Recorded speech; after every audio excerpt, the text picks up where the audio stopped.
What's going on YouTube now? This is a little bit of a different video because I wanted to talk about this Disney show, Agatha All Along. Okay, now this was a show when it came out. Gonna be honest, is not a very good show. Didn't enjoy it. Got a lot of controversy, but I decided, hey, why not give it a chance? Watch this and see what it's like. Well, of course, I gave it a shot, and I'm gonna be honest here. The first episode was pretty entertaining. It actually wasn't bad at all.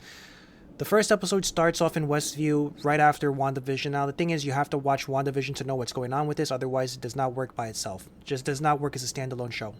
This is basically a spin-off of WandaVision, and you have to watch that series to understand what's going on. So in that episode, the very first episode, we see that it takes place right after WandaVision, where the citizens of Westview have been cured of the curse or the spell, and they're back to the normal life. However, if you watch that, remember after Agatha gets defeated, Wanda puts her back in the spell and puts her in the TV sitcom spell. So when this show starts off in episode 1, Agatha is still in the spell and she is playing out the episode of a crime drama, which is I thought was very creative. And we see it from her perspective of being in that crime drama.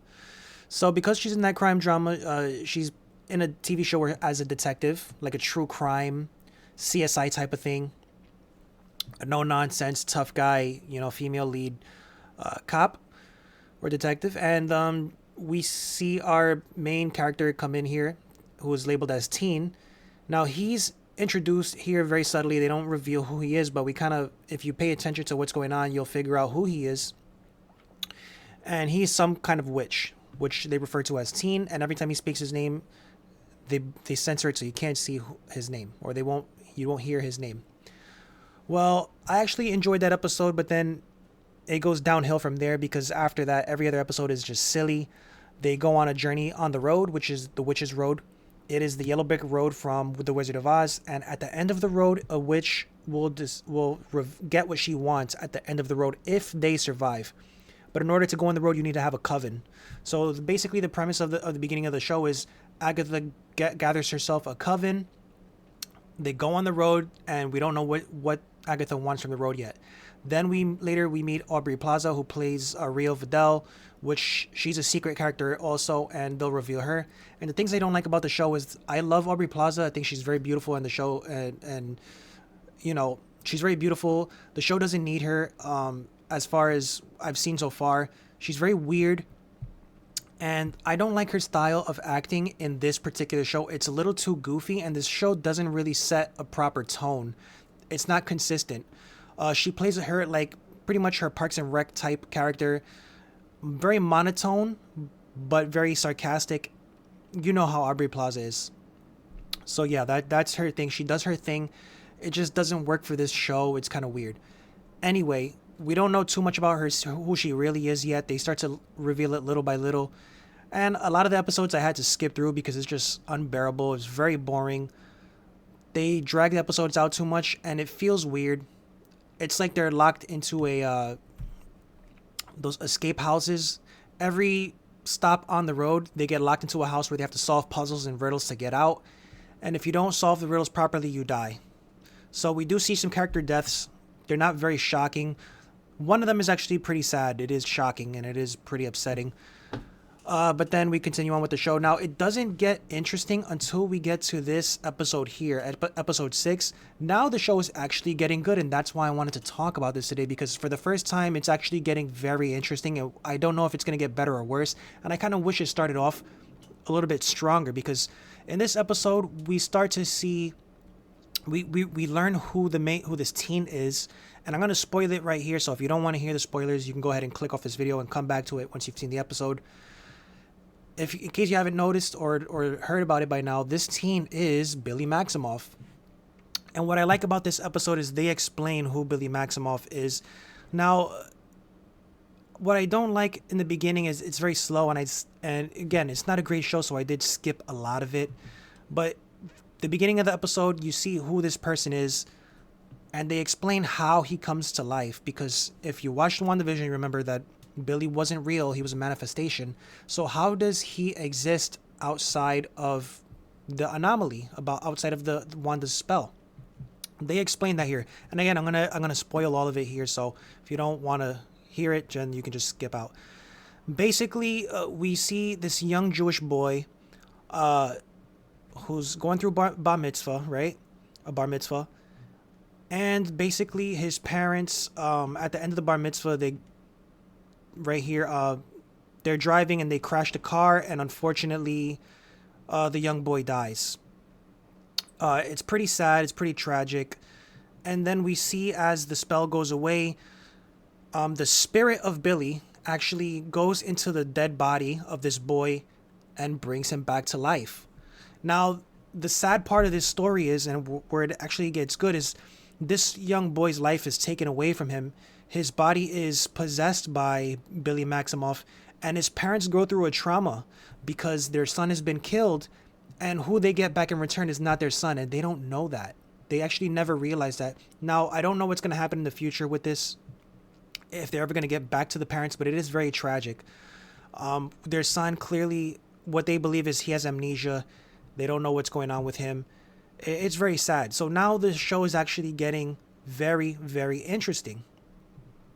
What I want to see is a little bit more of what happens with his parents. Do they ever come back to him? Do they find out that this isn't their son? Well, a little bit earlier in the episode, we see that Billy is realizing that something is wrong.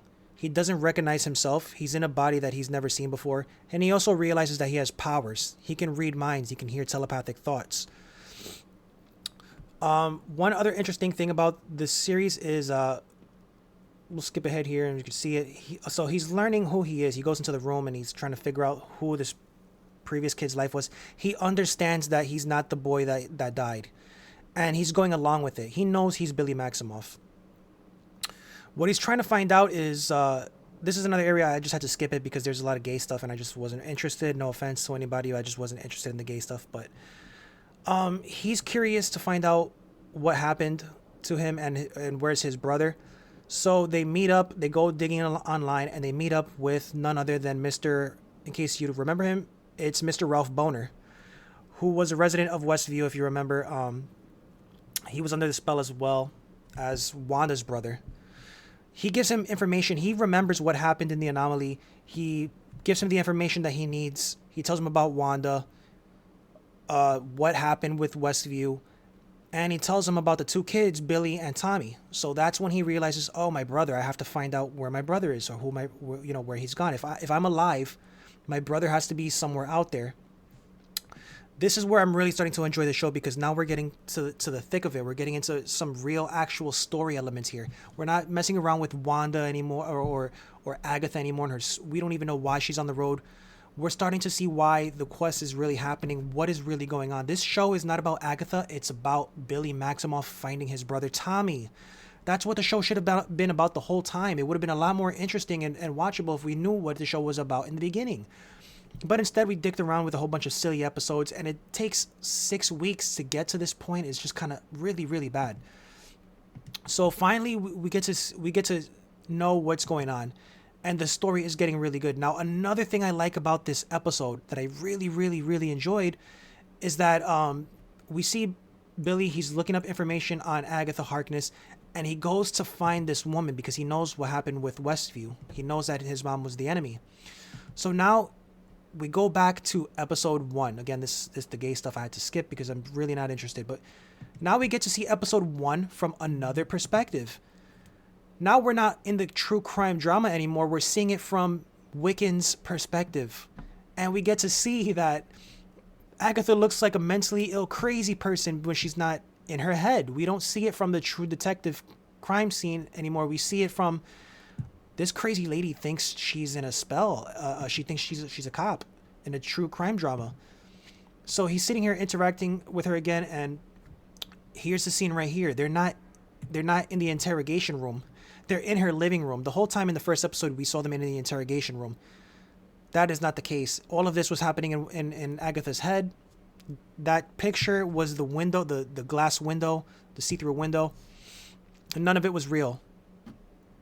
Again, so I thought that was very, very interesting to re-show the episode from a different perspective. I thought that was really, really cool. So, again, are we going to see what happens with Billy and Tommy? Are we going to find out if he ever finds his brother again? again, at the end of the episode, we get back to current time. This was a flashback. So Agatha finds out. Now we're getting into the real stuff. Now, what I like about Catherine Hahn is also she's a very good actress. She's a very good actor. She starts to get sinister again because in the beginning of the series, she was very silly, very comedic. She plays it up for laughs, and it's very. I mean, she's funny, and there's times when she's not funny, but she's becoming sinister again. She's becoming evil, and what I love about Catherine Hahn is that she's very, very, very sexy in her sinister ways. Like it's very sexy. It's hot.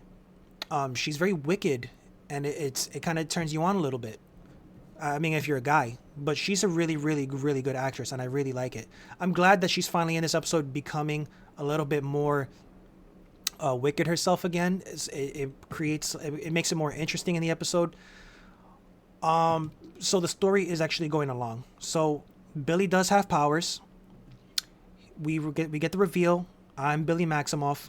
I'm on the road to find my brother Tommy. And we're off to the races. So I kind of wish that this was the direction of the show a long time ago. It was kind of silly for them to dick around so much.